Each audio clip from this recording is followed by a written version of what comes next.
In this video, you'll learn how to install your Deckorators Rapid Rail Stair Kit. Please note this kit does not include posts. Please install posts before railing installation. You'll need a few tools to install the railing. A cordless drill with 1/8 drill bit, a T20 torque bit, a 6-inch driver extension, a rubber mallet, a tape measure and a pencil, a level, eye protection, a miter saw, an optional speed square, and a clamp. Begin by placing a base rail between your posts, resting the rail on the stairs. Mark where the bottom of the base rail meets the post. Then measure up an inch and make another mark. This is where your brackets will be installed. Before going any further, make sure you install the post skirt.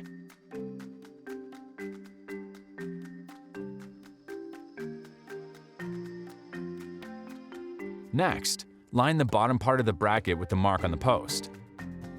Use the cordless drill and 1/8 inch drill bit to drill pilot holes using the bracket as a guide. Drilling pilot holes isn't necessary, but it makes installation easier. Then use the T20 bit to attach the brackets to the post, using the number 10 screws. Then measure the distance between the top brackets. Use that measurement and subtract 1/2 inch from both sides. This will give the base rail enough room to be installed. If the gap between the mark to the first baluster hole is less than 2 inches, you must shift the rail to one side until the gaps are equal to or greater than 2 inches. Make sure you transfer those marks to the other base rail and caps. Next, you'll install the bottom base rail into the adjustable bracket using the provided screws.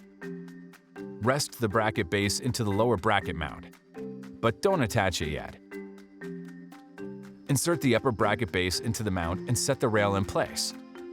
Use a clamp to hold it in position. Push the crush sleeve together and then slide it into place under the base rail. Mark the location using a pencil, and then install the connectors to both the deck surface and the base rail. Then slide the sleeve over the connectors and push the railing into place. Now you can install the brackets using the 6-inch driver extension and screws. When installing the railing into the bracket, use the clamp to help hold it in place.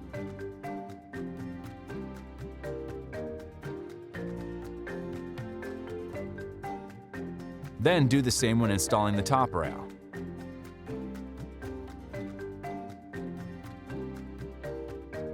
Make sure you don't forget to finish installing the adjustable brackets to the post brackets. When installing the bottom base rail cap, make sure the end with a shorter distance between the end and the first baluster hole is toward the top of the stairs. Next, slide the balusters into place. If they have trouble sliding in, use a rubber mallet to help. Then push the top railing cap into place. If it's not going into place easily, use a rubber mallet to help. Lastly, you'll slide the bracket caps into place. One stair railing section is now complete.